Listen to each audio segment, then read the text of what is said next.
Okey, hari ini kita akan mempelajari berkaitan dengan pendekatan pemikiran pengurusan. Okey, untuk pendekatan pemikiran pengurusan ni dia mempunyai 4 pendekatan yang kita akan mempelajari. Okey, yang pertama iaitu pendekatan klasikal. Yang kedua adalah pendekatan kemanusiaan ataupun gelagat. Yang ketiga, pendekatan sains pengurusan kuantitatif. Dan yang keempat iaitu pendekatan moden ataupun kontemporari. Okey, hari ini cuma kita akan mempelajari berkaitan yang pendekatan klasikal. Okey, pendekatan klasikal dia terdapat 2 teori, iaitu yang pertama teori pengurusan saintifik dan yang kedua adalah teori organisasi klasik. Okey, untuk pendekatan klasikal ni ada 2 teori. Okey, yang pertama iaitu teori pengurusan saintifik ni dia menekankan kajian saintifik. Okey, bertentang kaedah kerja yang bertujuan untuk meningkatkan kecekapan pekerja. Okey, jadi pengurusan dia bagaimana dia nak meningkatkan kecekapan pekerja adalah melalui kajian saintifik. Okey, yang kedua dia mengenal pasti perubahan dalam amalan pengurusan sebagai penyelesaian untuk meningkatkan produktiviti pekerja. Okey, jadi teori ini mengatakan bahawa untuk meningkatkan produktiviti pekerja, iaitu pihak pengurusan perlu mengenal pasti perubahan dalam amalan pengurusan sebagai penyelesaian. Teori pengurusan saintifik ini dipelopori oleh Frederick Taylor, Frank and Lillian Gilbert dan juga Henry Dunn. Okey, teori yang kedua iaitu teori organisasi klasik. Dia menekankan usaha menetapkan garis panduan dan kaedah menyeluruh untuk menguruskan sesebuah organisasi yang kompleks. Okey, dia menekankan usaha menetapkan garis panduan dan kaedah menyeluruh untuk menguruskan sesebuah organisasi yang kompleks.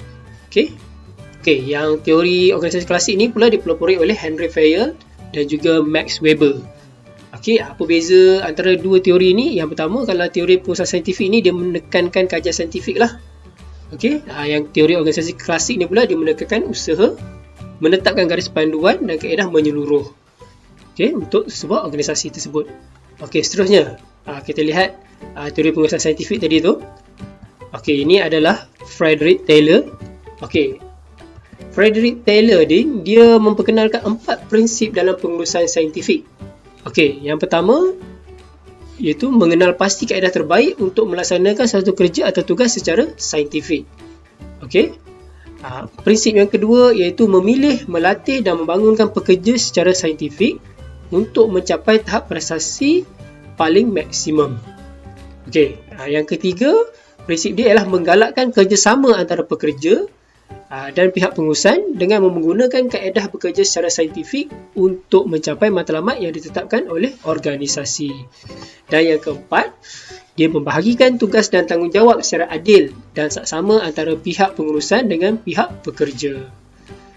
Okey, itu 4 prinsip pengurusan saintifik yang diperkenalkan oleh Frederick Taylor.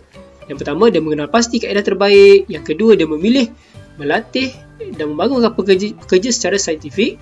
Dan yang ketiga, dia menggalakkan kerjasama antara pekerja dengan pihak pengurusan. Dan yang keempat, membahagikan tugas dan tanggungjawab secara adil dan saksama. Okey, itu 4 prinsip pengurusan saintifik oleh Frederick Taylor. Okey, ini pula adalah masih lagi dalam teori pengurusan saintifik iaitu oleh Frank and Lillian Gilbert. Okey, mereka menyarankan penggunaan kaedah saintifik untuk mengurangkan pergerakan-pergerakan yang tidak penting dalam suatu tugasan atau kerja untuk meningkatkan kecekapan pekerja. Jadi dia kata mereka ni menyarankan supaya pergerakan-pergerakan yang tidak penting perlu dikurangkan, kerana pergerakan yang tidak penting ni dia akan merugikan masa terutamanya merugikan masa dan akhirnya produktiviti akan berkuranglah ataupun tidak mencapai tahap yang optimum kerana banyak pergerakan-pergerakan yang tidak penting berlaku. Jadi mereka menyarankan menggunakan kaedah saintifik untuk mengurangkan pergerakan-pergerakan pekerja yang tidak penting. Okey, mereka ni menyarankan aspek kemanusiaan dalam kerja dan kefahaman tentang kepribadian dan keperluan pekerja. Okey, seterusnya teori organisasi klasik. Okey, pelopor dia yang pertama Henry Fayol. Henry Fayol ni adalah orang Perancis. Okey, beliau menyarankan itu prinsip asas dalam pengurusan. Okey, yang pertama beliau mengatakan bahawa dalam pengurusan ni yang pertama mestilah ada pembahagian kerja, kan. Yang kedua, perlulah ada esprit de corps. Okey, esprit de corps ni maksudnya beliau menyatakan bahawa pekerja ni dalam sesuatu organisasi dia perlu ada semangat cintakan organisasi ataupun semangat rasa bangga, rasa kesetiaan dalam organisasi tu sangat penting, kan. Ini penting kerana untuk mengekalkan pekerja tersebut. Itu esprit de corps ni, beliau menyatakan bahawa pekerja tu perlu rasa seronok, rasa bangga, rasa setia dalam syarikat tersebut. Ini penting supaya dapat mengekalkan terutamanya pekerja-pekerja yang baik. Okey. Yang ketiga iaitu inisiatif. Dalam pengurusan beliau menyatakan perlulah inisiatif kepada pekerja untuk meningkatkan motivasi pekerja. Okey, yang keempat, beliau juga inisiatif dan juga ganjaran. Ganjaran juga diberikan kepada pekerja untuk meningkatkan produktiviti mereka. Okey, pengurusan juga beliau katakan perlulah secara teratur. Okey, yang keempat, kesamarataan, keseimbangan. Perlulah tugasan dalam suatu organisasi tersebut, tugasan perlulah dibahagikan secara sama rata antara pekerja.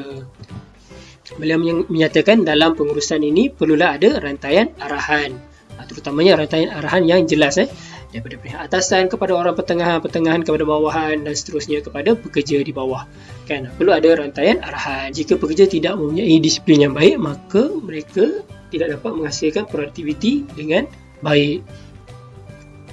Okey, arahan unity ni maksudnya arahan yang memusat. Maksudnya arahan tu mesti jelaslah daripada, contohnya daripada pihak pengurusan atasan tu dia mempunyai seorang yang memberi arahan yang jelas kepada orang bawahan dia. Maksudnya di peringkat atasan tidak adalah beberapa orang yang memberi arahan yang berbeza.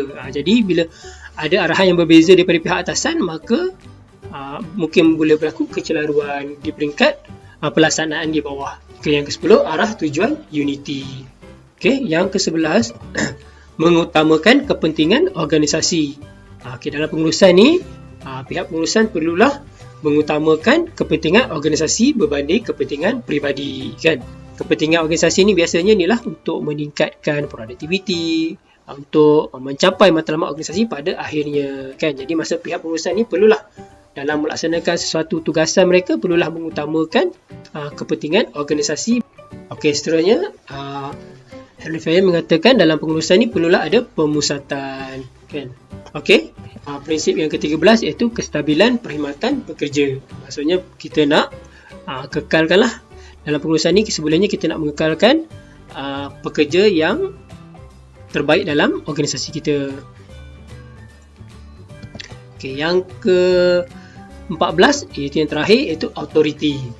Kan, dalam pengurusan ni perlulah ada authority. Maksudnya pihak mana yang boleh memberikan arahan atau kuasa untuk mengeluarkan sesuatu arahan. Okay, dalam teori organisasi klasik oleh Henry Fayol ni, beliau mengemukakan iaitu ada 14 prinsip asas dalam pengurusan. Okey, beliau menyatakan berkaitan dengan prinsip birokrasi, iaitu pertama, beliau menyatakan pembahagian dan pengurusan kerja akan meningkatkan kemahiran pekerja. Kan, macam yang sekarang ni dilaksanakan oleh banyak kilang-kilang, kan. Maksudnya berlaku pembahagian dan pengkhususan kerja. Maksudnya pekerja yang sama akan melaksanakan sesuatu pekerjaan, memasang pintu, ada kelompok pekerja yang sama yang akan memasang tayar dan sebagainya.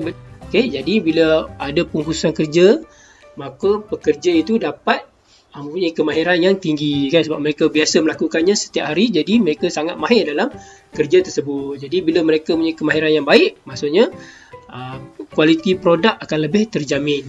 Beliau menyatakan hierarki dan autoriti yang jelas supaya segala aktiviti dapat dikoordinasikan. Maksudnya beliau menyatakan autoriti atau hierarki ni, siapa yang memegang kuasa, siapa yang mempunyai autoriti ni perlulah jelas dalam sesebuah organisasi. Jika tidak, contohnya macam ada dua pihak yang memberi arahan, jadi pihak yang mana satu yang kita perlu ikut, kan. Jadi perlulah kepada hierarki ataupun autoriti yang jelas. Jadi kita tahu kepada siapa yang sepatutnya kita ikut arahan tersebut, kan. Okay, yang ketiga, beliau mengatakan bahawa pengamalan peraturan dan prosedur formal dapat mewujudkan kesamarataan dalam membuat keputusan.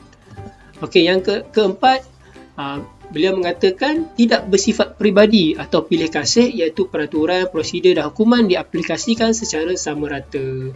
Okey, segala prosedur ataupun hukuman di dalam sesebuah organisasi itu perlulah dilaksanakan secara sama rata tanpa bersifat peribadi ataupun pilih kasih. Yang kelima, itu perkembangan kerjaya berdasarkan merit. Okey, Max Weber ni menyatakan bahawa kerjaya seseorang pekerja itu adalah berdasarkan merit mereka sendiri, iaitu maksudnya berdasarkan prestasi kerja mereka.